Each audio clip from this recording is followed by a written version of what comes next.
Buonasera, buonasera à vous, amici bianconeri. Eh ben, vidéo nocturne, 1 heure du matin, vous l'aurez demain matin. Pour vous dire que Fabien Della Valle a fait un article sur la Gazzetta dello Sport, c'est fait, Pogba va venir à la Juventus, 7,5 millions plus bonus, c'est que du bonheur. Qu'on l'aime ou pas, aujourd'hui, Paul Pogba reste, disons, l'étendard de la Juventus qui fut jadis, et je sais que beaucoup d'entre vous sont attachés à cette Juventus-là, plus du moins qu'à celle d'aujourd'hui. Même si j'entends les craintes de certains d'entre vous, et quelque part je les partage aussi, Paul Pogba n'a certainement pas été le même à Manchester United, surtout dans les 2 dernières saisons, qu'il l'a été auparavant chez nous. Malgré cela, je pense qu'il y a moyen qu'il fasse bien chez nous encore une fois. Avant de commencer un petit débrief, merci de liker, commenter. Le soutien à la chaîne est hyper important pour le moral et aussi pour les stats de la chaîne qui continue à grandir grâce à vous. 3 abonnés prières, merci beaucoup à vous qui êtes nouvelles inscrites. Et voilà, suivez l'exemple. Abonnez-vous à la chaîne, vous cliquez en bas sur le petit bouton et en plus vous cliquez sur la petite cloche, comme ça vous êtes mis au courant de toutes les vidéos. Donc, Paul Pogba, quoi dire? Un joueur qu'on prend à paramètre zéro du Manchester United, puis on le revend à 100 millions, 105, 110, je sais plus, et puis maintenant il se libère à zéro et on le reprend. Je veux dire, même si t'aimes pas sa tête, même si t'es pas comment il est comme joueur, et je sais pas comment tu fais à ne pas aimer Paul Pogba, il faut dire que c'est le joueur plus rentable de toute l'histoire du football mondial et galactique. Ensuite, comme dit au début de la vidéo, certes, les dernières années n'ont pas été au top de sa condition. Moi, je pense une chose, que quand on est dans un mauvais environnement, forcément, ça impacte nos performances, que ce soit travail, amis, même famille, voilà. Si ça tire la gueule en famille, au dîner du dimanche, ça va pas être top top. Et je pense que c'est pareil pour les joueurs, parce que pour eux, c'est un milieu professionnel, mais un niveau surtout avec une dimension humaine. Et c'est vrai qu'on a tendance à oublier la dimension humaine, toutes les dynamiques qu'il peut y avoir dans un vestiaire. On a tendance à les oublier parce que nous, on voit que les 90 minutes sur une pelouse, ils sont nuls, on leur siffle, on les hue. Et voilà, pense pas à tout ce qu'il y a derrière. Moi, je pense que Paul Pogba n'était pas heureux à Manchester United. Beaucoup de journalistes l'ont reporté dans les années. D'abord, les difficultés avec Mourinho, un vestiaire qui n'est pas top top, un vestiaire encore cette année qui a eu des fortes problématiques avec l'arrivée de Cristiano Ronaldo, qui est parti de chez nous parce qu'il y avait des tensions dans le vestiaire. Il a été reporté plusieurs fois que beaucoup de gens n'ont pas vu d'un bon oeil ses vacances à Cortina pour faire des clips pour un sponsor pendant que tout le monde était à l'entraînement, etc., etc. Gérer un vestiaire, surtout fait des champions, surtout faire avec un champion du calibre de Cristiano Ronaldo n'est pas facile. Et je pense que l'expérience de Manchester United 2 cette année nous le confirme.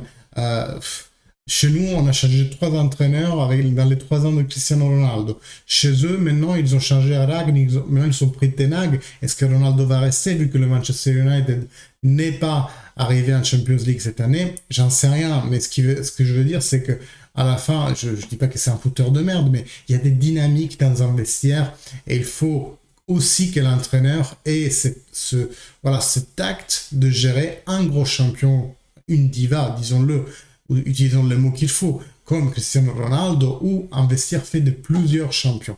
Donc, dans le cas spécifique, Paul Pogba, il n'a pas été dans un bon environnement à Manchester United. Moi, je pense que beaucoup de ces blessures des dernières années, sauf l'opération à la cheville, ont été sûrement diplomatiques. Et je pense la même chose pour Dybala. Je vous vois venir dans les commentaires. Dybala aussi, je pense que beaucoup de ces blessures, soi-disant blessures, étaient en fait soit vues avec le club, soit c'est lui qui essayait de ne pas jouer pour essayer d'obtenir une meilleure négociation avec le club, ce qui est complètement con, hein, disons-le, parce qu'il faut prouver sur le terrain ce que tu veux. C'est pas en restant à la maison, en disant que tu es blessé que. Et après, beaucoup de fois dans les rapports de la société par rapport à Paulo Dybala, il y avait écrit aucune lésion musculaire quand même. Aucune lésion musculaire, mais on fait attention, on ne le fait pas jouer. C'était ça les blessures de Dybala. Et je pense que pour Paul Pogba, il y a moyen que ça soit à peu près la même chose. Donc, c'est des situations qui arrivent dans un milieu professionnel.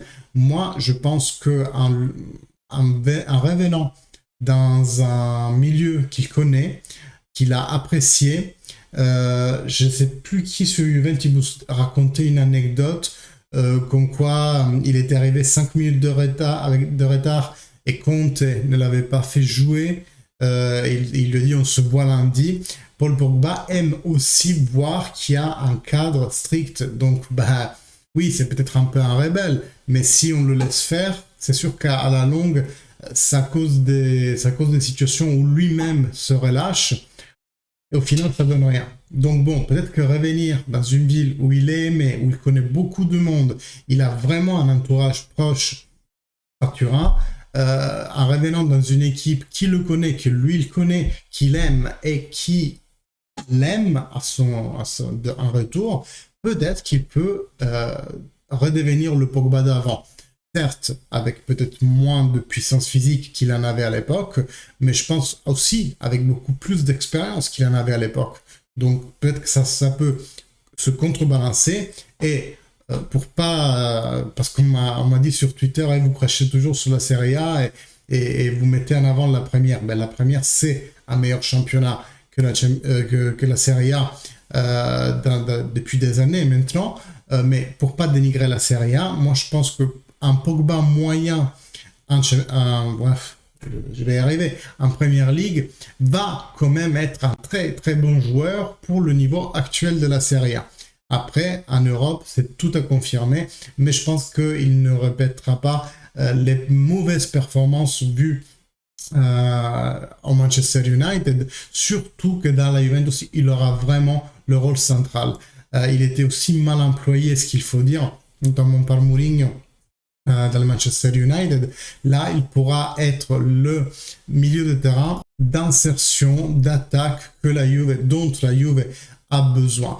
Moi, je pense notamment que s'il arrive, il va prendre la 10 parce que entre Chiesa et lui, le 10 suit mieux à ses caractéristiques qu'un Federico Chiesa. Certes, ni l'un ni l'autre est un 10 à proprement parler, du moins l'archétype que tout le monde, nous tous, nous avons en tête du numéro 10, mais à choisir entre les deux, et je pense même pour une question de marketing, Pogba 10, ça peut avoir un symbolisme meilleur que Chiesa 10. On ne parle pas d'envie qu'on met sur le terrain, on ne parle pas de jeunesse, on parle vraiment de plus ou moins où il joue. Le 10, je le vois plus central que latéral, par exemple, plus fantasiste que coureur, voilà, ce genre de choses. Donc je pense que s'il vient, il aura la 10. Quid de Sergej Milinkovic-Savic?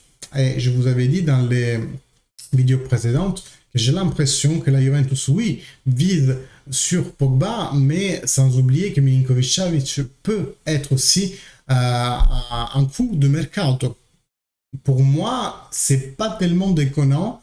Certes, c'est improbable parce qu'on a aussi d'autres rôles à couvrir, mais c'est pas tellement improbable de voir débarquer les deux. Certes, ça serait un cataclysme clairement dans l'équipe et limite un bon cataclysme parce que on va se poser des questions.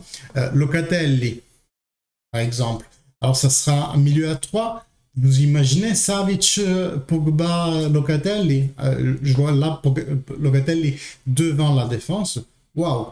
Un milieu de terrain comme on l'a pas eu depuis des lustres, quoi. Autrement, il y a McKennie, il y a Zakaria, des joueurs que, à moins de choses imprévues sur le mercato, on ne devrait pas bouger de Torino. Il ne serait-ce que parce que Zakaria vient d'arriver, McKennie, on l'avait payé sur les 20 millions, je crois, du Mönchengladbach. Donc, il pourrait partir que pour une offre qui surpasse. Donc, il a un contrat de 3 ans, je crois. Qui nous fasse faire une plus-value sur les années restantes d'amortissement pour son contrat à lui. Donc, je ne sais pas si c'est 15, 20, mais il faut qu'on réalise une plus-value en vendant McKennie. Ceux qui sont sûrs de partir, c'est Ramsey, c'est Arthur, parce que Pastorello, son procureur, a fait très bien comprendre qu'il va partir et l'Arsenal est fort sur lui. Rabiot aussi, potentiellement, il pourrait partir. Donc, on se retrouverait avec un milieu fait de Pogba, Milinkovic, Savic, Locatelli, que je le vois titulaire, et on aura McKennie, qui j'avais dit, Zakaria, et potentiellement Miretti et ou Fagioli. Je le mets et ou parce que, à mon avis, de Miretti, Fagioli et Rovella, il n'y en a que 2 sur 3 qui vont rester. L'autre, on peut pas garder tous les jeunes, aussi bons soient-ils. Il faut qu'on garde que le top du panier. Et comme je vous disais, ça va dans une politique d'avoir 13-14 joueurs top, de non-top au niveau européen, et après compléter le banc avec les joueurs d'Under 23. Donc moi je vois bien Miretti, je vois bien Fagioli, je vois bien Soulé, peut-être même Ake, pourquoi pas, Andy Winter, qui sait, pour pouvoir compléter la défense. Donc voilà, on va voir tout ça dans les prochains jours. En tout cas, aujourd'hui, on a une certitude de plus qu'hier sur la signature de Paul Pogba, parce que Fabiana Della Valle est une très bonne signature dans le milieu des journalistes italiens. C'est elle qui avait anticipé comme quoi c'était fait pour Vlahovic en janvier. En plus, toutes les autres sources ont commencé à confirmer. Albanese, bon, ils sont tous les deux de Gazette en l'occurrence. Pedulla aussi, comme il s'appelle, Nicolo Schira, ça fait des jours qu'il parle de ça aussi. Donc voilà, tout va dans la bonne direction pour que Paul Pogba revienne à Torino. Mes amis, beaucoup de merci à vous pour faire grandir cette chaîne. Votre soutien est hyper important. Like, commentaire, ça vous prend 0,3 secondes. Et si vous êtes nouvel arrivant sur la chaîne, vous pouvez vous abonner et cliquer sur la petite cloche, comme ça vous serez mieux au courant de toutes les prochaines vidéos. Vous la verrez sûrement demain matin. Celle-là, moi j'ai beaucoup de choses à faire. Je ne veux pas couper ça en post-prod. Ça me saoule de faire de la post-prod ce soir. Donc vous prendrez mon bégaiement. Et moi, je vous dis à demain. Normalement, il y a conférence de presse d'Allegri, mais pas au Juventus Stadium, parce qu'il y a la finale de la Champions League féminine. Et donc, il fera juste une interview à Juventus TV. Mais je vais voir si le soir, j'ai le temps de la décrypter avec vous. Et après, on se retrouvera, comme d'habitude, pour le live du post-match. Match où, on est d'accord, on n'en a rien à faire. Mais voilà, je fais toujours les post-match, donc je le ferai. Merci beaucoup. Bonne soirée ou bonne journée.